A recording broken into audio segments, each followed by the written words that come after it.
मला खर्च परवडत नाही, जास्त होतोय, प्रत्येक वेळेस देणं शक्य नाहीये. मग याचा पण विचार आपल्या धन्वंतरींनी केलेला आहे. किंवा मी बॅक्टेरिया दिला, मला अजून त्याचं इफिशियन्सी वाढवायची आहे, अजून मला जास्त कसं करता येईल, ते सगळे जीवाणू एकत्र आपल्याला गोरस अल्ट्रा मध्ये दिलेलं आहे. गोरस अल्ट्रा काय आहे?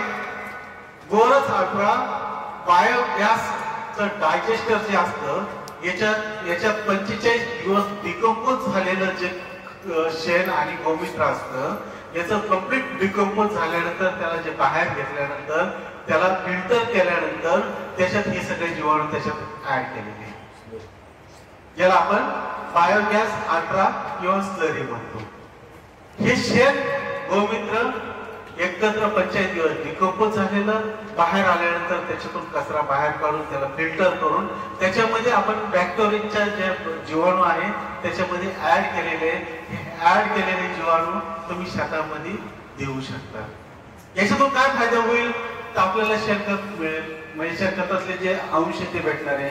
याच्यातून काय फायदा होईल, हे गोमूत्र म्हणजे गाई, हे फक्त गाईच्याच शेणखतापासून किंवा गोमूत्रापासून बनवलेलं असतं, म्हणून गाईचं गोमूत्र भेटणार नाही. याच्यातून काय फायदा होणार आहे की हे सगळे जीवाणू त्याच्यामध्ये आपण दिलेले.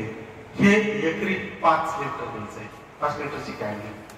मग ही कॅन तुम्ही ड्रेंचिंगच्या माध्यमातून देऊ शकता, पाटपाण्यातून देऊ शकता, किंवा मातीत मिसळून त्याची ब्रॉडकास्टिंग करू शकता, किंवा तुम्ही याला स्प्रे पंपाने सुद्धा मारू शकता. याची फवारणी पिकावरती जरी केली तर सुंदर रिझल्ट दिसतात. पीक चटकन हिरवगार होईल, ते अन्नद्रव्य. आणि फक्त आपली फवारणी होत असताना फक्त पाण्यावरती होत नसते, आपल्या पाण्यावरती फक्त फवारणी 30% होत असते, 70% खाली जाते, 70% ही जमीन जाते. हॅलो, झोप लागायला लागली. फवारणी द्यायच्या वेळेस आपण बुरशीनाशक कीटकनाशक नाही दिलं तर त्याचं नुकसान त्याला काहीच नाहीये, पण कीटकनाशकाच्या जागेवर आहे, बुरशीनाशकाच्या जागेवर आहे. तुम्ही त्याला एकत्र करून दिलं तर काही अडचण नाही, पण जितकं तुम्ही वेगळं करून देणार तितकं छान रिझल्ट येणार. मायक्रोरीज दिला तर फवारणीतली त्याच्यासोबत चालेल, मायक्रोरीज चालेल, इम्युनरी चालेल, आरपीएस चालेल, 876 चालेल, हे चालेल ना, काय अडचण नाही. सर, पिकाच्या कोणत्या अवस्थेत जितकं आधीच्या स्टेजला देणार तितके सुंदर रिझल्ट पुढे भेटणार आहे. बाळशात जर आपण खाऊ घातलं तर मरेपर्यंत तब्येत राहत नाही, बरोबर आहे.